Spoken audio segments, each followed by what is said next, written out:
En el nombre del Padre, y del Hijo, y del Espíritu Santo. Amén. Alabado sea Jesucristo. Al celebrar en este día la fiesta en honor de San Marcos, evangelista, compañero de viaje del apóstol San Pablo, discípulo luego del apóstol San Pedro, que nos ha transmitido por escrito las palabras y los hechos de nuestro Señor Jesucristo, tal y como lo recibió de la predicación del apóstol San Pedro, pues hemos de considerar el valor del Evangelio para nosotros y como el mismo apóstol hemos de decir nosotros: Señor, ¿a dónde vamos a ir? ¿A quién vamos a ir? Si solamente tú tienes palabras de vida eterna. Como el profeta, nosotros al leer el Santo Evangelio, las palabras y hechos de nuestro Señor Jesucristo, experimentamos aquello que el mismo profeta dice al encontrarse con la palabra de Dios.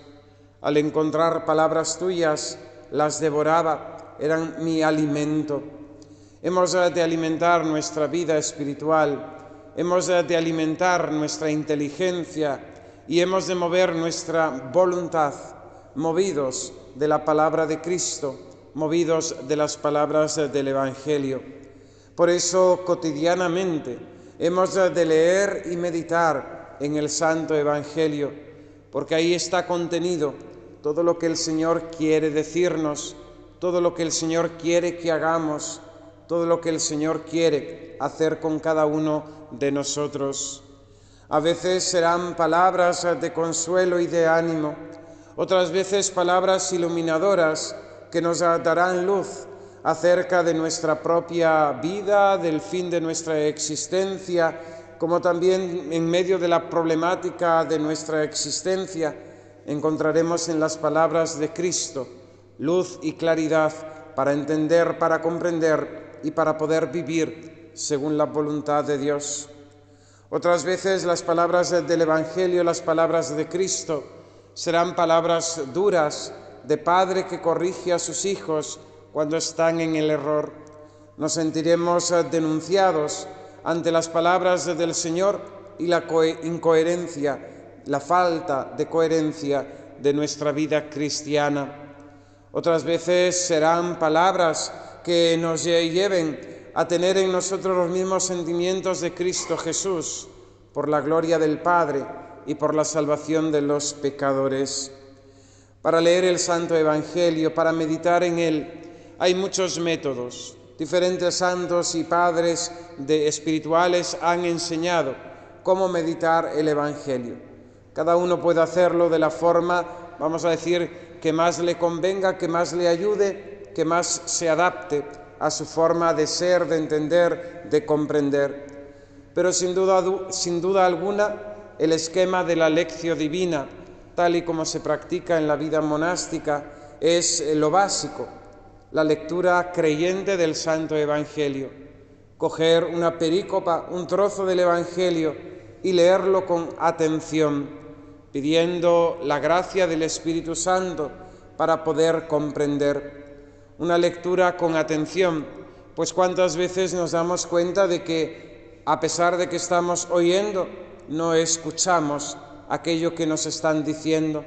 Incluso muchas veces, siendo nosotros los que leemos, no le prestamos la atención debida. Leer con atención la palabra de Dios, el Santo Evangelio. Después de esa primera lectura, hacer una segunda lectura pausada de cada palabra, de cada expresión, de cada movimiento. Después de esa doble lectura, empezar nuestra contemplación. ¿Qué es lo que allí acontece? ¿Qué es lo que se dice? ¿Qué es lo que pasa en ese pasaje del Evangelio? Y intentar comprenderlo. A veces nos faltan los conocimientos, los rudimentos más básicos para poder comprender bien lo que allí se realiza. Por eso también en ese sentido siempre la interpretación de los padres de la Iglesia es para nosotros un modelo. Cuando algún pasaje se nos presenta como oscuro o como alguna de las costumbres o hechos que allí se narran, pues no tenemos conocimiento, pues en la actualidad pues difiere de aquellas costumbres que había en la antigüedad. Pensemos simplemente, por ejemplo, en la costumbre de los judíos, de todo el tema de las purificaciones. Es algo que ahora nosotros no comprendemos porque estamos en otra forma de vida, en otra dimensión. Hemos perdido pues esa conciencia que en aquel momento se tenía. O de alguna expresión. Por ejemplo, pensemos en el Evangelio de hace unos domingos cuando Jesús nos hablaba del buen pastor. Hoy, tristemente, pues en la mayoría de los lugares se ha perdido ya esta imagen del pastor porque ya no hay pastores como los había en la antigüedad. Por eso tenemos que profundizar, estudiar, ver qué significan esas palabras, esos oficios, esas cosas que el Señor nos dice.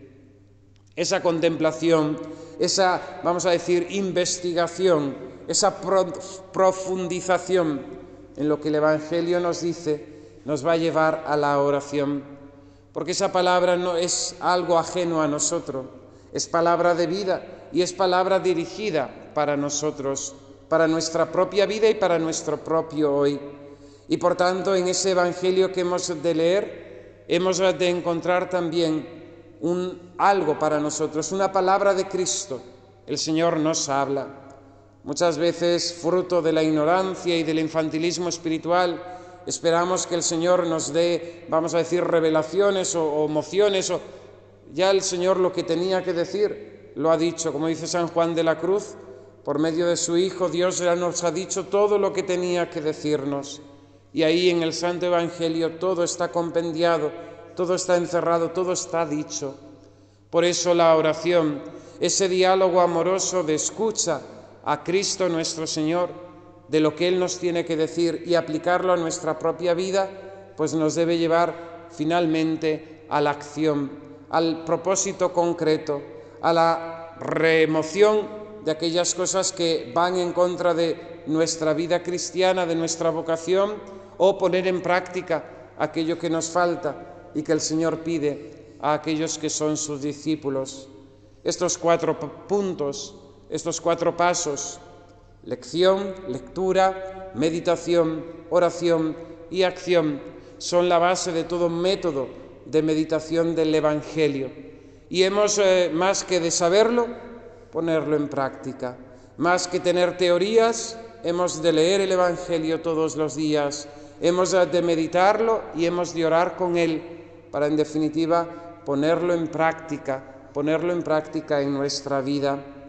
Nos resuenan hoy esas palabras de San Francisco cuando predicaba aquello de el Evangelio sin glosa, porque muchas veces no somos nosotros mismos los que queremos interpretar de tal modo que acomodemos el Evangelio a nuestros caprichos, gustos, pasiones y modas. El Evangelio sin glosa, el Evangelio en esa radicalidad que nos la presenta Jesucristo, para que nuestra vida sea más evangélica y, siendo más evangélica, sea más del agrado de Dios.